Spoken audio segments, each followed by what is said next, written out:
What are the creepiest real stories that have happened to you? Story 1. The police left 2 hours ago, taking my father, Arthur, in for questioning.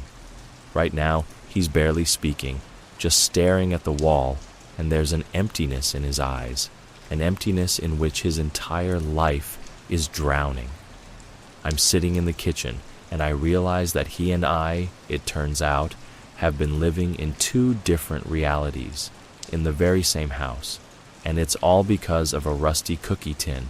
It all started with absolute, mundane, everyday stuff. The old water heater in our basement kicked the bucket. It was at least 20 years old. Getting a plumber to come was a whole ordeal because the access to it was blocked by 3 generations worth of junk. Our basement isn't just a room. It's like a black hole where everything too sorry to throw away but useless to keep gets dumped. My grandfathers and great-grandfathers had their turn here. I went down there last Saturday. The air was thick, smelling of damp earth, old newspapers, and something else, Swedish and rotten. The dust was knee-deep. I started moving an old couch with broken springs, boxes of rusty tools, stacks of magazines. The main problem was a huge peeling wardrobe, heavy as hell, probably from the 50s. I was sweating, moving it inch by inch. And then, when I shifted it from its spot where it had probably stood for 30 years, I heard a dull metallic clang. Something had fallen behind it. I shined my phone's flashlight behind the wardrobe, and there, in the wall, was a niche, a small recess. And the floor in that recess wasn't concrete, but earthen, loose, as if it had been filled in but never properly compacted. Curiosity got the better of me. I don't know why, but I got interested. Thought maybe my grandfather had hidden something valuable, like gold coins. The irony. I found a rusty entrenching tool, like a UABQY relic, on a shelf and started poking at that earth. I dug for maybe 2 minutes, no more, and the tool hit something metallic. I dug it out with my hands. A rusty, rectangular cookie tin. Royal Dansk, it said, the one with the butter cookies. The paint was almost all peeled off. The lid was fused shut with rust. I took this thing to the kitchen, sat down at the table, and started wrestling with it. I went at the seam with a metal saw, then pried it with a flathead screwdriver. With a crunch and a screech, the lid gave way. Inside, no gold coins, no documents, no letters. There were a few sheets of paper, yellowed to the color of strong tea, almost brown. I carefully unfolded them. The first one, a child's drawing. Our house, recognizable immediately, but it was drawn with crooked, 2 long windows, stretched downward. They looked less like windows and more like prison bars. The entire sky above the house was scribbled over with a black pencil, a solid black wall. The second drawing, 2 figures. One large, adult, with huge red eyes, looked like it was done with a crayon. This large figure was holding a small one by the hand. The hands were drawn with 1 thick line, like handcuffs. The small figure had blue tears streaming from its eyes. And there was a note. 1 sheet of lined paper, covered in a shaky child's handwriting, in blue pencil. The letters were uneven, some words misspelled. There was only 1 sentence. My dad is a monster. He hides people in the wall. I remember I snorted skeptically. Kids' fears. Everyone has them. My grandfather, Leonard, from my father's stories, was a stern, silent man, a hardened war veteran. Wounded in the Battle of the Bulge, medals, all that. Died before I was born. A monster? Well, he was strict, probably, but this, it didn't compute. My father, Arthur, almost never talked about him. The topic was completely closed. He was an unpleasant man, was all he'd say. I took pictures of the drawings in the note, sent them to my friend Mike on Telegram, captioned it, found a family heirloom. Grandpa was a fun guy, huh? We had a laugh. Mike replied, wild. Probably watched too many horror movies as a kid, your dad. I thought then that the wall was that weird wall in the living room. We had a strange, non-load-bearing, protruding section there. It was always blocked by a china cabinet or bookshelves. I even joked to myself, found a treasure chest, and it's a hello from the nut house. How fucking wrong I was. I still can't forgive myself for that. That thought about the wall nagged at me all week. It's not that I believed that crap, no. It was more like a persistent splinter in my brain. What if? Just out of curiosity. On Monday, I found a construction crew through some contacts, guys who weren't afraid of getting dirty. We agreed they'd come on Thursday and open up that wall. I told them I wanted to check if we could build a built-in bar niche there.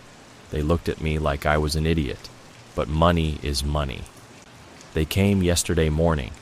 2 guys, Mike and Chris. I led them into the living room, moved the china cabinet aside. They started working with a crowbar and a sawzall, taking off the plaster layer, then the drywall. I was waiting in the kitchen, drinking coffee, scrolling through my feed. Then the work stopped. First there was silence. Then I heard Mike call for me. His voice sounded strange, strained. I walked into the living room. The air was full of white dust. Mike was standing in front of the hole in the wall. His face was gray, ashen. "Boss," he says, "there's something wrong here. You'd better look for yourself." I approached. Behind the drywall wasn't empty space, but a pile of something. Stones, chunks of some kind of cloth, rags, and mixed in with it all, bones, small, thin, like a bird's, but clearly human. Little ribs, fingers. There were a lot of them. You could tell right away, not just one skeleton. Something clicked in my head. The construction workers silently stepped back towards the exit. I heard one of them lighting a cigarette right in the hallway, which I usually don't allow. I stood there, unable to move, and then I smelled it. The smell was coming from the wall, thick, heavy, sweetish, the smell of decay, decades old, the smell of old, dry death. I almost threw up, but the real kicker was yet to come. Amid all that chaos, right on top, lay a scrap of fabric. It was less decayed than everything else. I looked closer. It was a child's jacket, red and blue plaid, and it was terrifyingly familiar. My mind raced. Elias, my uncle, my father's younger brother. He disappeared when he was 7, and my father was 9. It was a family tragedy no one talked about. He was never found. The case went cold. I don't remember how, but I went upstairs to the 2nd floor, to my father's study, found an old, leather-bound photo album. My hands were shaking as I flipped through it, and I found it. A family photo. My grandfather Leonard, as stern as I imagined. My grandmother, smiling. My father Arthur, a boy of about 9, looking at the camera. And his brother, Elias, a small blonde kid, and he was wearing that exact red and blue plaid jacket. My legs just gave way. I sat down on the floor. There was a ringing in my ears. Everything lined up. The drawings, the note, Elias's disappearance, and this fucking wall. I called the police. I don't know what I told them. I wasn't myself. They came quickly. Cars, people in uniform. Captain Rice, a man in his 50s with a face that had seen it all, understood immediately. He cordoned off the house. They worked quickly and without unnecessary words. They recovered the remains. I saw them carrying out several large black bags. My heart was just clenching. Later that evening, Rice called me for a talk. We sat in the kitchen. He said, preliminarily, they were children's bones, belonging to several different children. And yes, they were linked to an old series of disappearances that started in our area about 40 years ago and stopped just as abruptly. The last one to disappear was Elias. They had checked everyone back then, including my grandfather, but found nothing. No evidence, no witnesses. The cases just went cold. When Rice left, A tomb-like silence fell over the house. I went upstairs to my father's room. He was sitting in his armchair by the window, staring at one point, at the setting sun. He wasn't sleeping, wasn't reading, just sitting. I walked over and placed that same photograph in front of him on the table, the one of him and Elias in that jacket. He slowly, very slowly, moved his gaze to the photo. At first, nothing. Then his eyes fixed on his brother's face, and suddenly, tears started flowing down his cheeks. Not sobs, not hysterics. Quiet, soundless, endless tears. He didn't make a sound. He just cried. His hand trembled as he reached out and touched the image of Elias with one finger. And that's when it started to dawn on me, slowly and inexorably, like an iceberg. He didn't know. All those years, his entire life, he didn't know for sure what had happened to his brother. That note in the box, he wrote it. 10-year-old Arthur, his childhood, animal terror of his own father. He saw something, maybe not everything, but enough to understand. His father was a monster, but he was a child. Who would have believed him? A respected war veteran in the town versus the word of a frightened boy. He couldn't tell anyone, not his mother, not the police. The only thing he could do was try to record this truth somewhere. Write it down and hide it, bury it, just like his hopes were being buried. And he buried that truth, literally, in the earth in the basement. And then, presumably, his psyche couldn't take it and started defending itself. The years passed.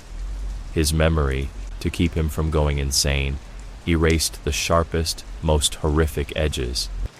The real, concrete horror turned into a vague, general sense of anxiety, an unexplainable aversion to that house, to those memories.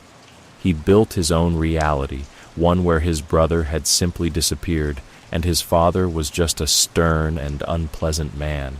And now his mind, being in his 70s, has started to fail. I'd noticed over the last year or two that he'd become more absent, withdrawn, and at this very moment, when his defense mechanisms were weakened, the truth he had tried so hard to hide came out, not to accuse him, but to show everyone, and him first and foremost, that he wasn't an accomplice, not a silent approver. He was that monster's first victim. He lived his entire life in the shadow of this unspoken secret, with the burden of survivor's guilt, with a fear he couldn't even name. And now, when that wall came down, literally, the last bastion of his own, decades-built reality crumbled too. Nothing is left, just the emptiness in his eyes, and a knowledge he cannot process. And I'm sitting here now, and I don't know how to look him in the eye, because it was me, his son, out of curiosity and skepticism, who brought him this truth, the truth he had tried so hard to hide from himself his entire life. And I don't know if he'll ever forgive me for that, or if I'll ever forgive myself. We lived in the same house, but in two parallel universes, and they were connected by that fucking rusty cookie tin.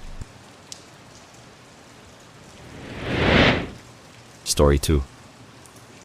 Hey everyone, I've been reading this sub for a long time, but I never thought I'd be the one to sit down and pour my soul out into the void of the screen. My name is Mark. I'm 34 years old, and for the last 8 years, I've been working as a pathologist in the city morgue of a large industrial city on the East Coast. I won't name a specific place, believe me, it's better for everyone. My life is not a glamorous TV series like Bones. It's the smell of formalin that seeps into your skin under your nails, the hum of ventilation drowning out the silence of death, and endless reports. I became what I am not out of some morbid interest in death, but because I always saw it as the ultimate form of public service. To give a voice to the voiceless, to find the truth hidden beneath skin and bone. I'm a naive fool, I know. My routine was polished to the point of automation, receiving the body, external examination, autopsy, histology, report, home, work, home. Sometimes I went to the Anchor bar near the port, drank the same whiskey, and watched the ships come in. That was my escape. Everything changed last Tuesday. The day was gray, with a nasty cold drizzle since morning. The intake was standard. Jonathan Blake, 52 years old. Preliminary cause: traumatic brain injury from a fall in the bathtub. His wife found him in the evening when she returned from work. A classic, accidental, domestic death. The body was already prepared. I remember noticing his hands, rough, with bulging veins and old scars. The hands of a man who did a lot of physical labor, not an office clerk. I began the autopsy. Everything was proceeding as usual until I reached the chest cavity. When I opened the lungs, I froze. Instead of the expected frothy mucus characteristic of drowning in fresh water, which could have come from the tap, a cloudy, salty-smelling liquid gushed out. I knew that smell. It was the smell of the sea, the smell of our port. That was the first alarm bell. My heart started pounding in my throat. I immediately took samples and sent them for urgent analysis, while doing my own microscopy in parallel. The fluid contained floating diatoms, microscopic algae. Their species composition is unique, like a fingerprint for a body of water. And this fingerprint exactly matched the flora of the industrial zone of our port, where wastewater and factory emissions have created a specific ecosystem. Mentally, I went back to Jonathan Blake. He slipped in his own bathtub, 3 kilometers from the shoreline. How did his lungs end up filled with water from the port? That's when the guy who once wanted to solve mysteries woke up inside me. Instead of closing the case and stamping it accidental, I went to the archive. Our digital database only goes back 7 years. Everything earlier is in dust-covered folders. I spent the whole night. Coffee, the light of the lamp, the rustle of paper, and I found it. Over the past 5 years, there had been 6 more cases. 6 men, different ages, from different parts of the city. Official causes of death: drowned in a pool, fell in a ditch after a downpour, found face down in a puddle on a construction site, and so on. All the stories lacked logic. Why would a healthy man drown in a pool that's only 1.5 meters deep? Why was he found face down in a puddle that barely covered the asphalt? But in each of these 6 cases, in the autopsy report signed by my colleagues, there was the same strange, but apparently ignored, detail. Lung histology showed the presence of the same diatoms. Seawater. The port. Jonathan Blake was the 7th. I felt a chill inside. This wasn't a coincidence. It was a pattern. Someone or something was systematically killing these men, skillfully disguising the murders as absurd accidents. The next step was a call to an old university friend, Alan, who now worked in the morgue in that very coastal town whose port was our industrial neighbor. Alan was always an enthusiastic botany nerd. I sent him the diatom data without going into details. He called back a couple of hours later, his voice excited. "Mark, this is damn strange. Your sample is an almost 100% match with the water from the old cargo terminal area, the one owned by Nexus Corp. There's a unique concentration of heavy metals and a specific strain of algae that isn't found anywhere else. What is this?" I mumbled something about interlaboratory control and hung up. My hands were shaking. Now I had a precise location. The industrial port, warehouse number 4, owned by Nexus Corp. Returning to Jonathan Blake's body, I examined his personal effects with even greater care. Clothes, wallet, keys, nothing. Despair began to creep in. And then I remembered the crime scene report. The police had mentioned small debris in the pocket of his trousers. It's usually ignored. I found the envelope with this debris: tobacco crumbs, dust, a piece of thread, and a crumpled, almost dissolved scrap of paper. I carefully smoothed it out under a magnifying glass. The paper was from packaging with a partially preserved logo, half of the company name, and a warehouse number. Warehouse number 4. The very one. This was evidence now. Very fragile, but evidence.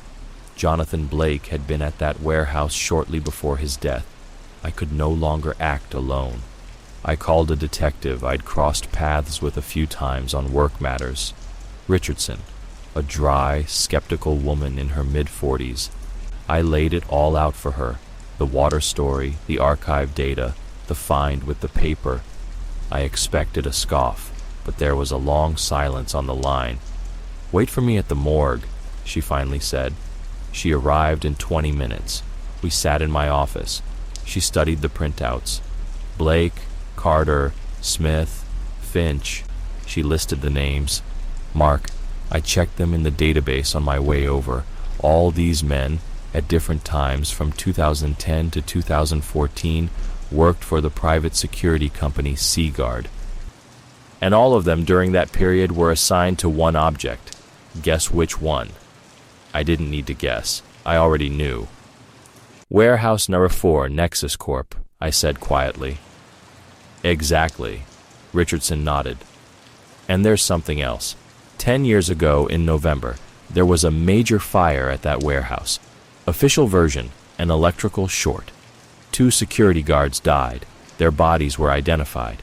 But there were rumors that a crew of shadow loaders was working at the warehouse that night. Illegals from Eastern Europe. They weren't officially hired.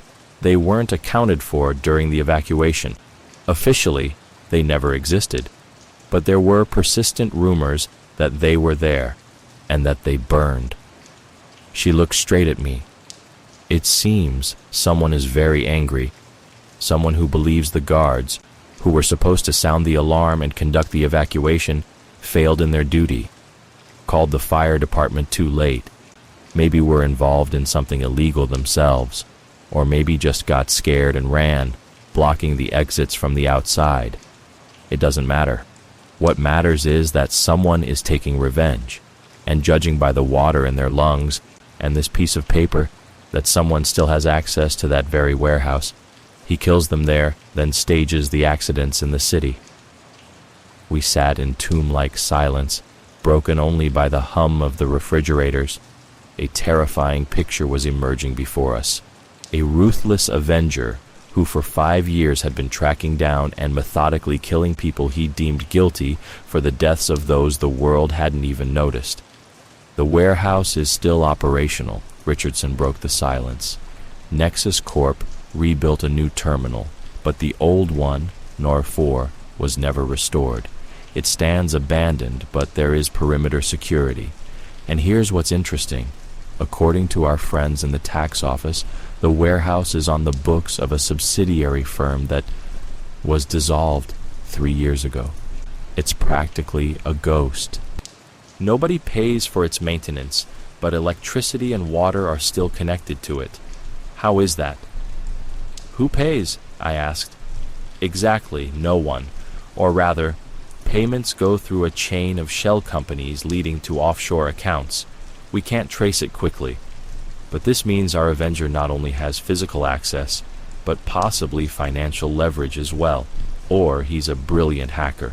Or he has some connection to Nexus itself."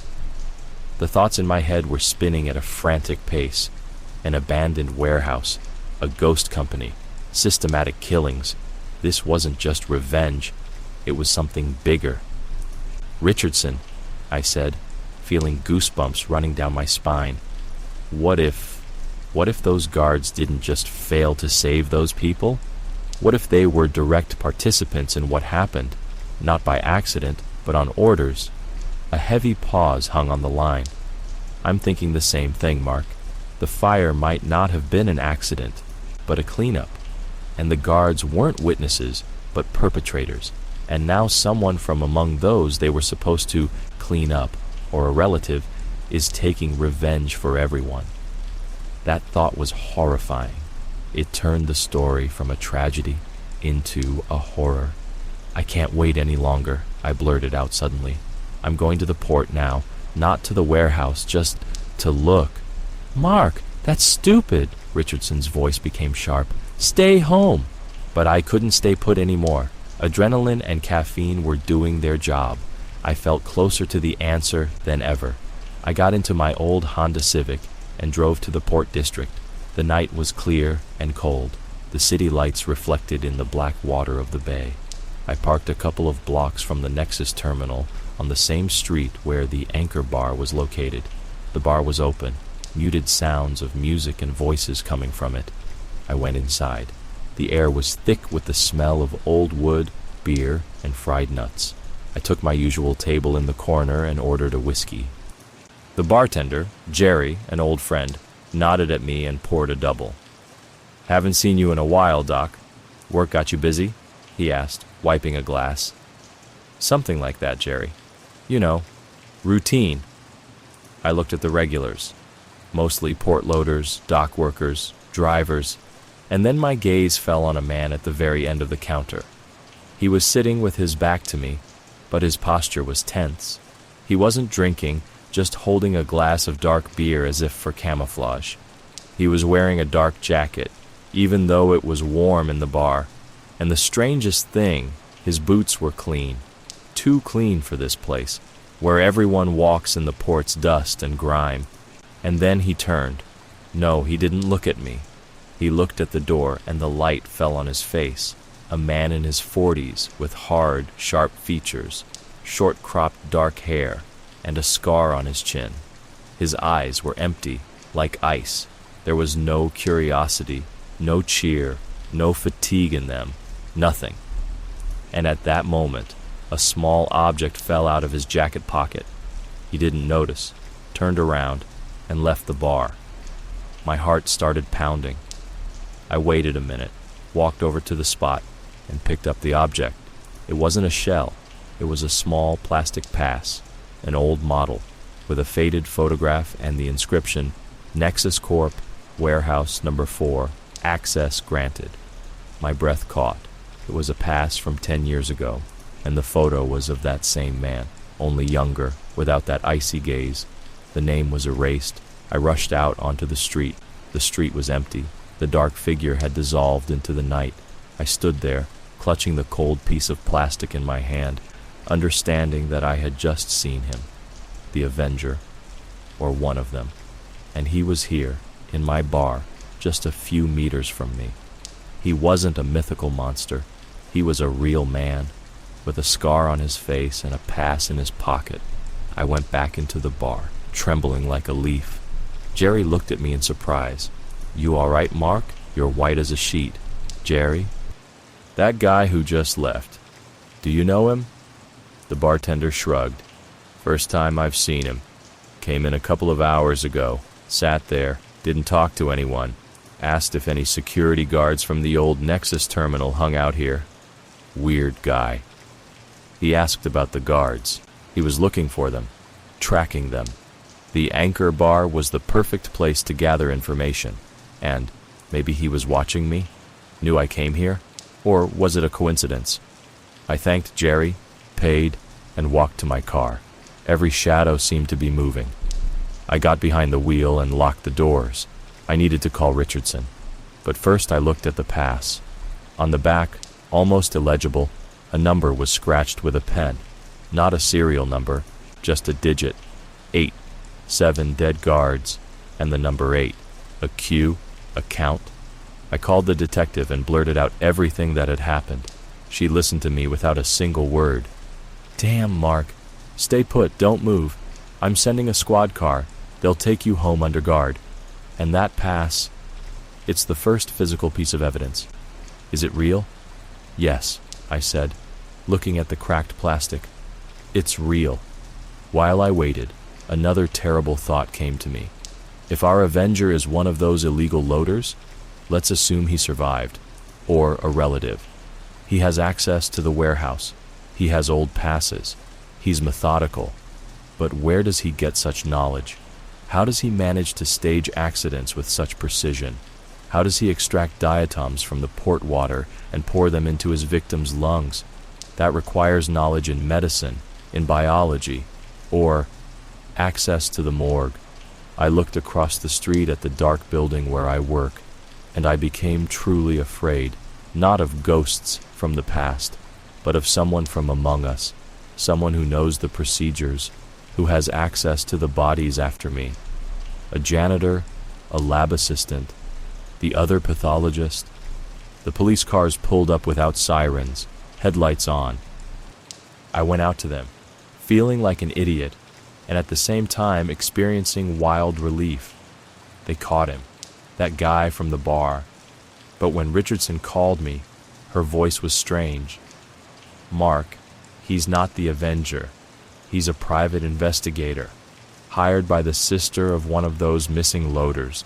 He was just gathering information, and the pass was a fake for access. The real killer was smarter. It was the lab assistant from our morgue, the one who prepared the samples, whose son was among those who burned. He knew all the procedures, could swap samples, rig the accidents, and the number 8, it was his son's number on the list of the dead that was never compiled. He hanged himself in his basement, left a note, "I've taken care of them all." Now I understand. He wasn't just taking revenge, he was caring for them, like he couldn't back then. And the final victim was himself. Tomorrow I'm resigning. Some secrets should die with those who carried them away. Story 3. Hi everyone. I'm writing this just to get it off my chest because I still can't come to terms with what happened. The most terrifying and inexplicable thing in my life occurred, and I still catch myself thinking that maybe it was just an incredibly detailed nightmare.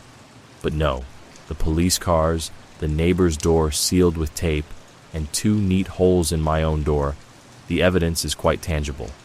It happened 3 days ago, and I haven't been able to sleep properly since. For context, my name is Ivan. I'm 32, and for the last 6 years, I've worked as a financial analyst for one of the many firms in the business district. My life is all about schedules, numbers, and predictability. I'm that guy who eats the same banana oatmeal for breakfast, runs the same route on the same days, and gets home exactly at 11:30 p.m. Unless, of course, I'm working late.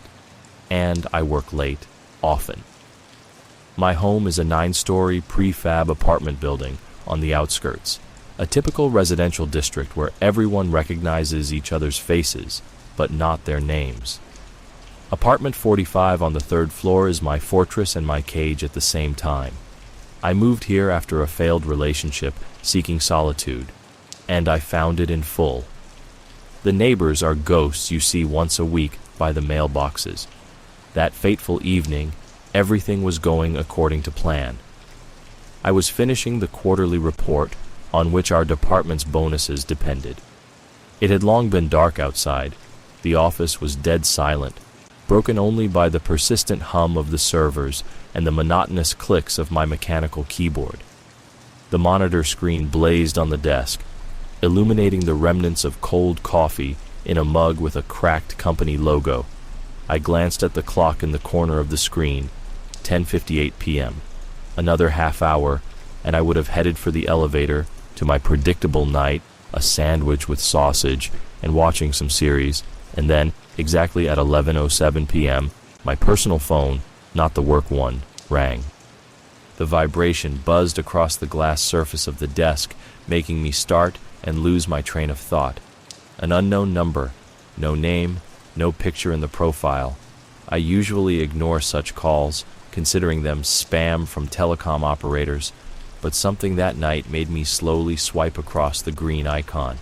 Maybe fatigue, maybe a vague hope that it was a food delivery I supposedly didn't order, but really wanted. "Hello?" I said, and my voice sounded hoarse and alien from the long silence. In response, a pause. Not the kind of pause when someone is fumbling with their hands or crossing the street, but a thick, heavy, tense one, like a taut string. I even fancied that someone on the other end was breathing rhythmically, but it could have been my imagination. And then a voice, male, ageless, emotionless, completely flat and mechanical, as if run through a speech synthesizer. It spoke quickly but clearly, without the slightest hesitation, enunciating every word. "Are you Ivan? From the 3rd floor, Apartment 45. My brain, clogged with numbers and charts, shut down for a second. It was so unexpected and so personal that I couldn't immediately process it. The feeling was as if I had been tracked down. Yes, that's me. Who's asking? I finally squeezed out. The voice ignored my question, continuing in the same impassive tone, as if reading furniture assembly instructions or an announcement in the subway. Do not return home tonight. Wait until morning. Stay somewhere else. And before I could utter anything, get angry, ask again, demand explanations, short beeps sounded in the receiver. He hung up. The conversation lasted no more than 10 seconds. I sat and looked at the dark phone screen, feeling goosebumps running down my spine and my throat going dry. It wasn't a joke. Jokes can be silly, funny, mean. There was nothing human in that voice. No malice, no fear, no irony, no excitement. Only a cold, lifeless statement of fact, brooking no argument. I immediately, with trembling fingers, called back that number. An automated voice message informed me that the subscriber is temporarily unavailable, and that's when the panic began. Not hysterical, with screams, but quiet, creeping, chilling. It crept up from within, squeezed my lungs, and made my heart beat at a frantic pace. I began to frantically run through the options in my mind. Maybe it's a prank by colleagues, but none of them knew my home address with the apartment number. We communicated strictly in work chats. Maybe the police? But then they would have introduced themselves. Hello, this is the police. We have a warning for you. It would have sounded ridiculous. Maybe a hospital, relatives, but the tone, that tone wasn't warning, it was ordering. And the creepiest thing, he knew my schedule. He knew that I usually return home at exactly that time. Was someone watching me? Did someone know my daily routine down to the minute? I looked at the clock, 11:15 p.m. Right around the time I should have been leaving the office, getting into my old foreign car, and setting a course through the night city to my home. I walked over to the huge window on the 20th floor. Below, the city lights were burning, endless streams of cars flowing. My home was half an hour away, and there, in the entrance, on the staircase between the 3rd and 4th floors, someone or something was waiting for me. Logic, nurtured by years of working with numbers, screamed, "Ivan, snap out of it. It's someone's stupid, failed joke. Drive home, take a shower, and go to sleep. You're a grown man." But instinct, ancient, animal, whispered something else, making my skin break out in a sweat. I remembered my neighbor from the 5th floor, Sergei, a large, sullen man in his 50s who always smelled of cheap booze and sweat.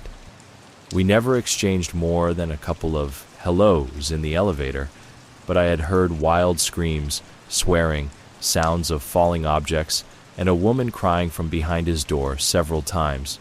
Once, about 2 months ago, I saw him put his sofa out on the landing, all slashed with a knife and an old nightstand with a broken glass top. That day, the entrance smelled of vodka and danger. The decision came suddenly and was surprisingly firm. I swept my things into my backpack, turned off the computer, and almost ran to the elevator. I wouldn't go home. I would go to my childhood friend, Artem, who lived in the old center, half an hour's drive in the opposite direction from my home. In the car, I listened to loud, aggressive rock the whole way to drown out the obsessive thoughts circling one question: what if? I called Artem, mumbled something incoherent about a sudden heating shutdown and burst pipes, and asked to stay the night. He, of course, agreed, sympathizing with my housing catastrophe. I had a terrible night. Artem's sofa was hard and sagging, but that wasn't the point. I tossed and turned, listened to every rustle outside the window, to every hum of a passing car, constantly checked my phone. That mysterious number was silent. I replayed the stranger's voice in my head over and over, trying to catch any familiar intonation, accent, background noise. Nothing. Only that soul-chilling mechanical quality. What would have happened if I had been on that staircase at my usual time? I imagined the dark entrance, the creak of the elevator, the light on the third floor that always flickered, and silence. And then a gunshot, or something else. The morning was gray, rainy, and perfectly matched my internal state.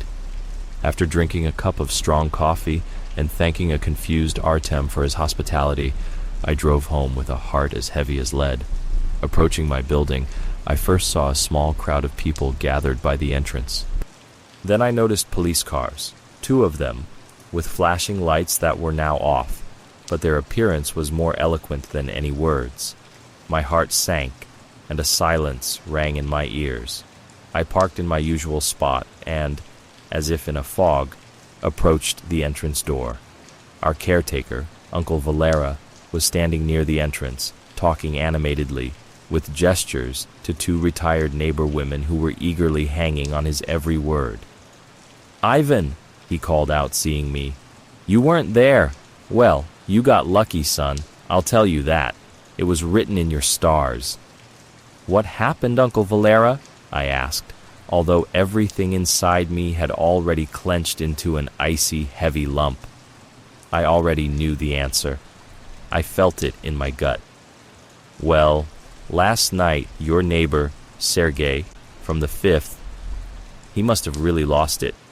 Got drunk as a skunk, had a fight with his wife, she ran off to a friend's place, lucky for her, and he got out his gun, a hunting one.